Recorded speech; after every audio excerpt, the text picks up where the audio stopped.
até que enfim pode estar vindo uma melhora, uma condições a mais para os beneficiários do BPC Loas, benefício de prestação continuada. Mas isso só vai entrar em vigor a partir do ano de 2022, se aprovado, certo?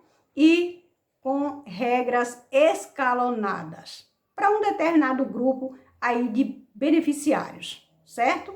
Olha só, Câmara aprova a medida com limite de renda para beneficiários do BPC. O texto agora vai ao Senado, certo?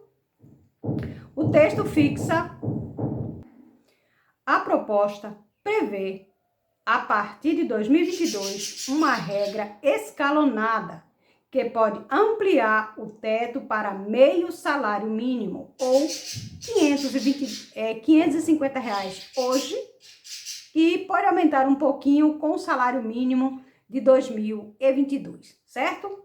A Câmara dos Deputados aprovou nesta quarta-feira, dia 26, a medida provisória que fixa 1/4 do salário mínimo, a renda per capita máxima para quem tem uma família e deve receber o benefício de prestação continuada BPC. O texto segue para o Senado, mas deixou de fora a proposta do 13º para o BPC. Sempre o BPC deixado de lado. Infelizmente, pobre não tem vez no nosso país. O BPC é pago mensalmente e equivale a um salário mínimo atual, R$ 1.100.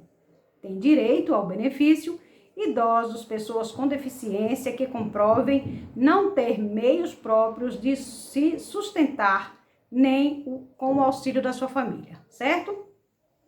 Pelo texto aprovado pela Câmara, haverá, a partir de 2022, uma regra escalonada para permitir a ampliação de teto para até meio salário mínimo, de acordo com as condições de vulnerabilidade deste segurado.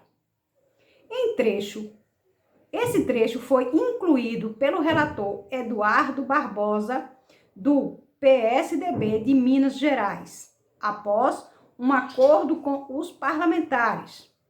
Um impasse sobre o tema entre o governo e Congresso se arrasta desde o ano passado. Em março de 2020, por exemplo, o Congresso Nacional derrubou o veto do presidente e elevou para meio salário mínimo a renda do BPC.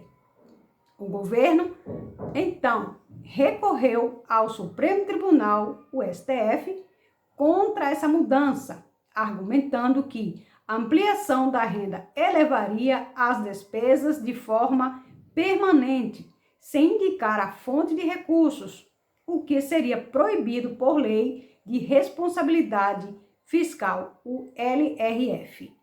Uma regra temporária, então, foi aprovada em segunda para manter o limite de 1/4 do salário mínimo até o dia 31 de dezembro de 2020. Desde então, está em vigência esta medida provisória editada pelo Executivo. O MPs tem força de lei assim que publicada. Precisa, no entanto, ser aprovada em 120 dias ou em até 120 dias para tornar uma lei definitiva, certo? Pela proposta dos deputados, o limite da renda familiar per capita de quem recebe o benefício poderá ser de até meio salários mínimos, considerando, primeiro, grau de deficiência, segundo, dependência de terceiros para desempenho de atividades básicas da vida diária e, terceiro, comprovante do orçamento do núcleo familiar exclusivamente em gastos médicos necessários que não sejam disponibilizados de forma gratuita pelo SUS ou serviços não prestados pelo setor único da assistência social. Quer dizer, não vai ser para todo mundo, pelo que eu estou entendendo aqui. Não é verdade? Olha só. A ampliação em escala graduais valerá apenas a partir de janeiro de 2022 e deve ser definida em regulamento pelo Executivo. Para que o dispositivo aprovado pelos deputados tenha validade, os senadores também precisam aprová-los dessa forma. O relator também incluiu no parecer a previsão de que o beneficiário que obter o BPC por meio de decisões judiciais ou administrativas possam ser convocados para avaliação das condições que determinaram a concessão. É sempre assim. Ninguém dá o braço e sempre quer o outro. Quanto à inclusão, a medida provisória regulamenta ainda o pagamento do chamado auxílio inclusão. O benefício já consta em lei aprovada em 2015, a Lei Brasileira de Inclusão da Pessoa com Deficiência, mas ainda não foi pago por falta de regulamentação. Pela proposta da MP, o valor do auxílio será 50% do valor do BPC, sendo devido à pessoa com deficiência grave ou moderada que receba o BPC e comece a exercer atividade profissional, cuja a remuneração está limitada a 2 salários mínimos por mês e que enquadre-se o benefício ou beneficiário como segurado obrigatório do regime geral da Previdência Social, como filiado ao regime próprio da Previdência Social da União e dos estados, do distrito e dos municípios, que tem inscrições atualizadas no Cadastro Único para Programa Social do Governo Federal, no momento do requerimento do auxílio reclusão, tem inscrições regular no Cadastro de Pessoas Físicas e atende os critérios de manutenção do benefício prestado de prestação continuada, incluindo os critérios relativos como renda familiar per capita exigida no processo de benefício. Segundo a proposta, os beneficiários que recebem o BPC nos 5 anos imediante anteriores ao exercício da atividade remunerada que tiveram pagamento suspenso também poderão requerer esse auxílio reclusão. O texto estabelece também que o auxílio não poderá ser acumulado com o pagamento do BPC, prestação de título de aposentadoria, pensão, benefício por incapacidade pagos a qualquer regime de previdência social ou seguro-desemprego.